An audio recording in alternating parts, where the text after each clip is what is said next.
rutin.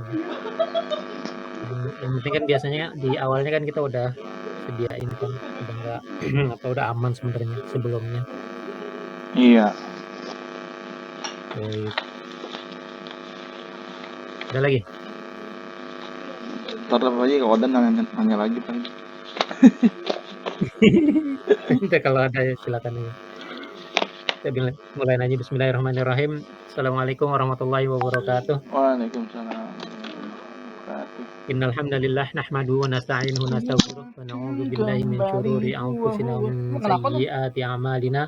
May yahdihillahu fala mudilla lahu wa may yudlilhu fala hadiya lahu. Asyhadu an la ilaha illallah wahdahu la syarika lahu wa asyhadu anna Muhammadan abduhu wa rasuluhu la nabiyya ba'dah. Allahumma shalli wa sallim ala sayyidina Muhammadin wa ala ali sayyidina Muhammad. وقال الله تعالى في كتابه الكريم أعوذ بالله من الشيطان الرجيم بسم الله الرحمن الرحيم والعاديات ضبحا فالموريات قدحا فالمغيرات صبحا فأثرن به نقعا فوسطن به جمعا صدق الله العظيم وصدق رسوله النبي الحبيب الكريم ونحن على ذلك من الشاهدين والشاكرين والحمد لله رب العالمين أما بعد. Alhamdulillah, segala puja dan puji bagi Allah Subhanahu wa taala yang telah memberikan nikmat karunia kepada kita sekalian sehingga pada siang hari ini kita bisa sama-sama berkumpul di ruang virtual ini. Mudah-mudahan pertemuan-pertemuan kita ini akan mendapatkan berkat rahmat ridho dari Allah Subhanahu wa taala. Sertakan Allah tambahkan untuk kita ilmu-ilmu yang bermanfaat buat kehidupan kita di dunia dan di akhirat. Salawat serta salam semoga selalu tercurah limpahkan kepada Nabi besar Muhammad SAW, pada para sahabat, para keluarga, dan para pengikut yang setia hingga akhir zaman. Dan mudah-mudahan Allah Subhanahu wa taala akan mencatatkan kita di dalam barisan pengikut Rasulullah SAW yang berhak untuk mendapatkan syafaatnya di hari kiamat kelak. Mari sama-sama kita mulai pertemuan pada siang hari ini dengan baca basmalah. Bismillahirrahmanirrahim. Alhamdulillah kemarin dalam rangka membahas tentang semangat juang kita sudah menyebutkan tentang peristiwa Hamraul Asad yang merupakan bagian yang tidak terpisahkan dari kisah perang Uhud. Meskipun di sebagian tulisan atau di sebagian ulama mereka mencukupkan pembahasan perang Uhud sampai dengan peristiwa mundurnya pasukan kaum muslimin ke Bukit Uhud. Ini sebenarnya kalau kita merujuk kembali kepada berbagai kitab surah yang awal-awal, misalnya kitab surah Ibn Hisham, itu yang kemudian juga banyak dikutip oleh Syekh Sofi Rahman Al-Mubarakpuri di dalam Rohikul Maktum. Itu sebenarnya yang namanya perang Uhud itu berlangsung pertempuran di Bukit Uhudnya 1 hari. Akan tetapi peristiwa perang Uhudnya masih berlanjut. Kenapa? Karena besokannya Rasulullah SAW telah memerintahkan kaum muslimin yang pada waktu itu belum sempat beristirahat di Madinah. Mereka baru datang, sebentar ada di situ, bahkan luka-luka yang mereka derita di Bukit Uhud itu belum mengering, masih meneteskan darah. Sudah datang perintah dari Rasulullah SAW untuk bersiap mengejar pasukan kaum musyrikin. Itu bayangin, sesuatu yang tidak ada di dalam pengalaman atau strategi perang yang dipegang oleh orang-orang di Jazirah Arab pada saat itu. Nggak ada. Artinya kalau kalah ya mereka akan mundur, kemudian berupaya untuk mengumpulkan tenaga, mengumpulkan pasukan lagi. Nah kalau sudah kuat akan maju menyerang lagi. Nah itu yang dilakukan oleh orang-orang kaum musyrikin sesudah kekalahan di perang Badar. Mereka mundur, mereka menghimpun kekuatan sehingga ketika merasa sudah kuat mereka maju menyerang di dalam peristiwa perang Uhud ini.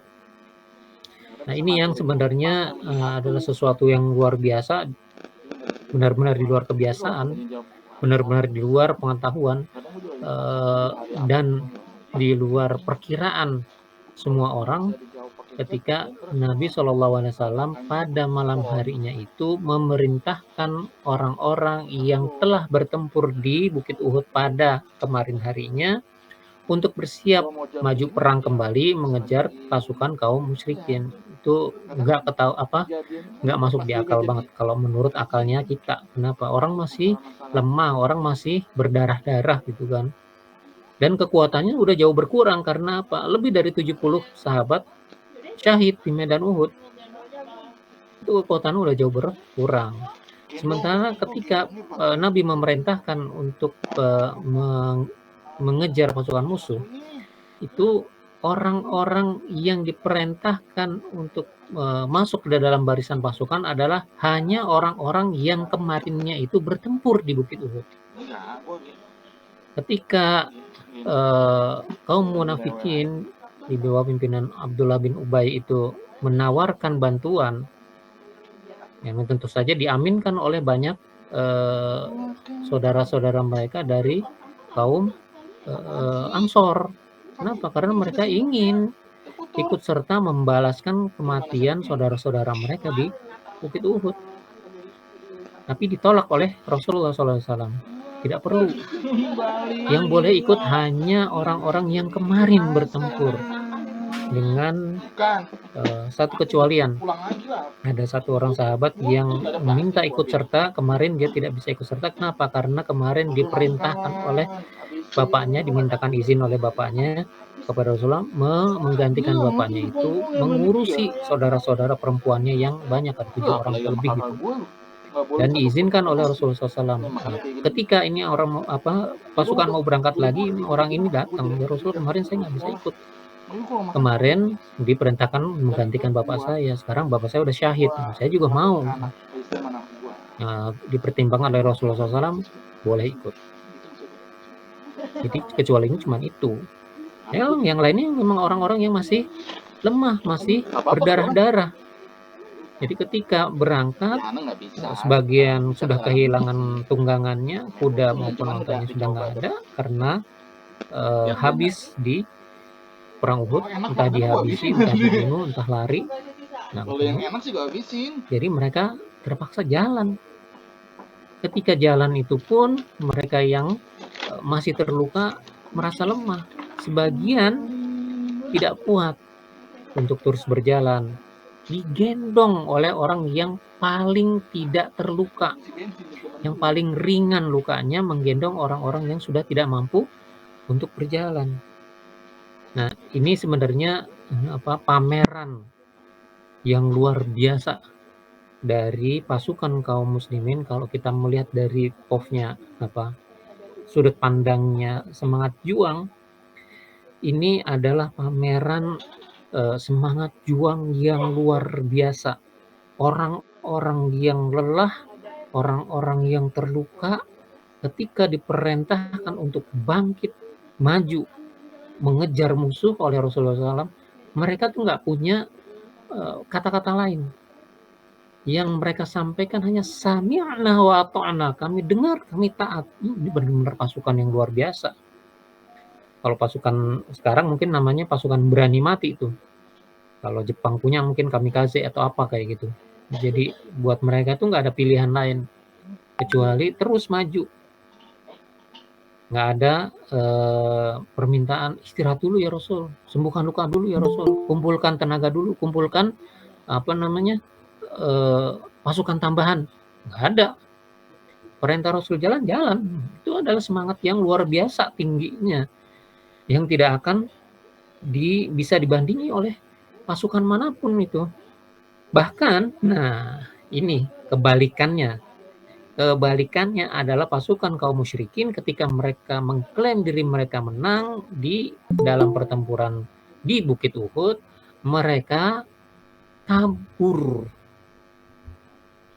Dalam tanda kutip, melarikan diri. Nah, itu juga sebenarnya yang di dalam strategi perang itu nggak ada tuh. Nggak ada strategi kayak gitu. Ketika merasa sudah menang, mereka meninggalkan musuhnya, padahal musuhnya belum dihancurkan. Tujuan mereka membunuh Nabi Muhammad belum tercapai. tujuan mereka menguasai Madinah, kota Madinah, belum tercapai, tapi mereka sudah merasa menang dan kemudian mereka pulang.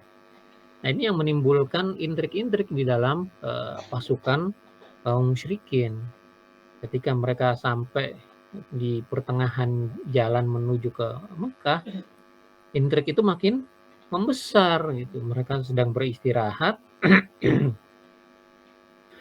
pasukan-pasukan yang masih memiliki pemikiran-pemikiran logis mempertanyakan keputusan pimpinan mereka, kenapa mesti pulang?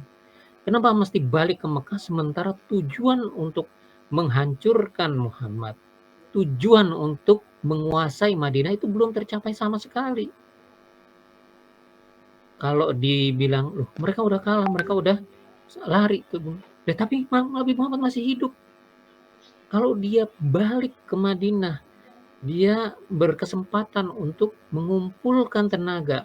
Dia berkesempatan menghubungi kabilah-kabilah di sekitar Madinah. Disebutkan berapa korban, disebutkan bagaimana keadaan korban-korban perang, terutama jenazahnya Hamzah bin Abdul Muthalib yang dimutilasi seperti itu, pasti akan menimbulkan kemarahan, pasti akan menimbulkan lagi gelombang penuntutan balas. Orang-orang atau kabilah-kabilah di sekitar Madinah yang tadinya sudah memiliki ikatan-ikatan tertentu, meskipun mungkin bukan ikatan untuk berperang, tapi mereka sudah memiliki perjanjian damai, mereka pasti akan terusik. Nah, itu psikologinya orang-orang Arab itu seperti itu. Ada, ini teman gua nggak boleh diusik, lu usik teman gua, lu musik gua gitu. Jadi begitu kalau sampai ini berita sampai kepada kabilah-kabilah di sekitar Madinah yang punya perjanjian damai dengan Madinah, itu pasti mereka akan bangkit. Itu pemikirannya adalah seperti itu dan itu memang logis. Menurut hitung-hitungan militernya yang logis pada saat itu adalah seperti itu. Makanya mereka menuntut pada pemimpinannya, jangan balik dulu ke Mekah. Gitu. Nah, itulah yang sebenarnya kemudian ada beberapa orang yang bijaksana di antara mereka mengatakan, kita tidak bisa balik udah di tengah jalan seperti ini. Kenapa? Kita nggak tahu mereka itu lagi ngapain di Madinah. Kita nggak tahu kondisinya mereka sekarang seperti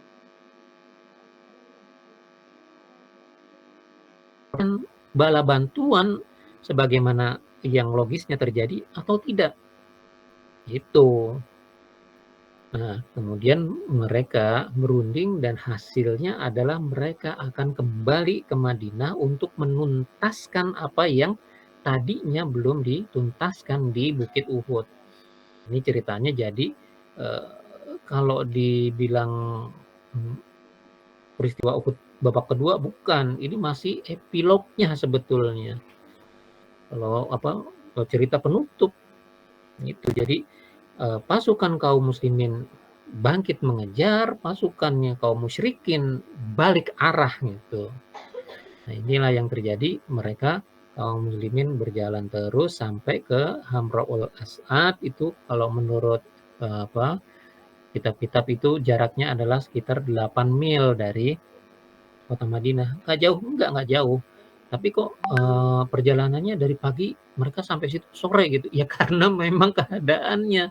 Bayangin aja mereka dalam keadaan penuh luka seperti itu gitu kan. Ada yang harus menggendong saudara-saudaranya, itu kan menghambat perjalanan ya. Ya selama seharian berjalan cuma sampai dapat 8 mil, ya wajar. Tuh. Jadi sampailah kemudian mereka ke pasukan kaum muslimin ke Hamraul As'ad itu pada waktu sore. Nggak lama kemudian pasukan musyrikin juga sampai di wilayah yang sama gitu, nggak jauh dari mereka meskipun belum berhadapan-hadapan untuk bersiap-siap berperang gitu. Nah, malam hari tiba, Rasulullah SAW memerintahkan pasukan kaum muslimin tetap dengan semangat yang tinggi, perintah kepada mereka datang bikin api unggun sebanyak-banyaknya. Bikin api unggun sebanyak-banyaknya. Kalau menurut kitab-kitab sejarah itu bisa sampai 500. Gitu. 500 api unggun. Nah, itu yang kemudian menggetarkan para ahli strategi di sisi kaum musyrikin. Mereka itu 500 lebih. Kalau 1 api unggun itu dikerumunin 10 sampai selusin orang, ini udah bisa sampai 5.000 sampai 6.000 orang ini kekuatannya pasukan kaum muslimin. Padahal waktu di Bukit Uhud kemarin itu sekitar 1000-an. Ini udah jadi 5 kali lipat, 6 kali lipat, luar biasa ini.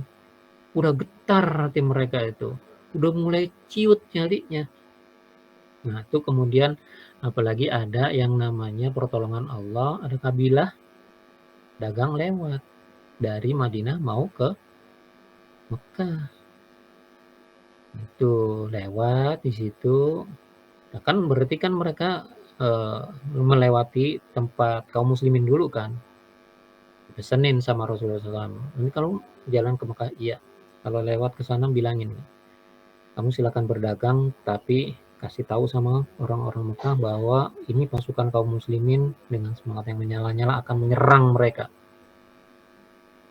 Ya, itu disampaikan. Dan begitu disampaikan dengan penuh tambahan. Biasa kan orang kalau titip duit berkurang, titip omongan bertambah.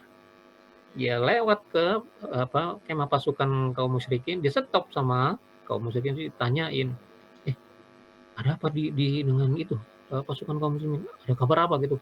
Wah, kamu hati-hati, kaum muslimin pasukannya itu mau menyerbu kamu dengan semua kekuatannya. Luar biasa. Begitu banyak, saya belum pernah melihat pasukan sebanyak luar biasa. Itu nambah ciut itu pasukan kaum musyrikin mendengar berita seperti itu. Mereka nggak cek lagi. Mereka cuma ngitung doang itu. Api unggunnya sudah sedemikian banyak. Wah, ini konfirmasi ini rupanya. Jadi itu pertolongan dari Allah Subhanahu wa taala, mengingat yang ditampilkan oleh pasukan kaum muslimin adalah semangat yang begitu tinggi, semangat perjuangan yang luar biasa, maka dibandingkan dengan pasukan kaum musyrikin, semangatnya sudah kecil, melihat api unggun makin menciut, mendengar kabar yang dibawa oleh kafilah dagang ini luar biasa. Habis semangat juang mereka. Itu yang terjadi. Makanya ketika esok harinya tiba, mereka tidak melanjutkan perjalanan menuju Mekah. Mereka nggak jadi, batal menyerang Madinah. Balik lagi semuanya ke Mekah. Kenapa? Takut. Mendengar keterangan-keterangan seperti itu, takut mereka. Orang-orang Madinah nih semua keluar nih. Kabilah-kabilah sekitar Madinah pasti ikut semua nih. Sampai 5.000 kayak gini, 6.000 kayak gini. Nggak akan kuat kita. Gitu. Pulang mereka kembali ke Mekah dengan membawa berita seolah-olah mereka sudah menang di pertempuran Uhud. Kalau mau dibilang perang Uhud, maka ini sebenarnya adalah satu kesatuan nih. Ketika mereka berhasil mendesak kaum muslim di dalam pertempuran di Bukit Uhud, iya. Akan tetapi cerita perang itu harusnya disampaikan secara utuh sampai kepada peristiwa Hamra'ul Asad, ketika mereka kaum musyrikin tidak jadi menyerang ke Madinah, tidak jadi berusaha menguasai Madinah, tidak jadi untuk berusaha membunuh Rasulullah SAW karena ketakutan yang luar biasa. Ciut nyali mereka, habis hilang udah, nggak bersisa. Padahal Rasulullah SAW itu menunggu di Hamra'ul Asad sampai 3 hari. Di situ beliau 3 hari, sampai di situ Ahad, malam Senin, Selasa, Rabu baru kembali ke Madinah. Ini luar biasa pelajaran yang Allah berikan kepada kita ketika Rasulullah memerintahkan pasukan kaum muslimin untuk bangkit. Nah, ini salah satu yang mesti kita pelajari, bahwa yang namanya semangat juang, kaum muslimin kan down pada waktu itu. Kembali dari peperangan di Bukit Uhud, mereka dalam kondisi kalah, banyak saudara-saudara mereka yang syahid, bahkan mereka sendiri pun terluka, itu pasti down. Pasti mereka berada di dalam semangat yang sangat lemah. Tuh, ini semangat yang kayak gini mesti dibangkitkan kembali. Itu cara yang dipakai oleh Rasulullah SAW, itu sama sekali tidak terpikirkan. Bagaimana orang yang dalam posisi down, dalam semangat yang sangat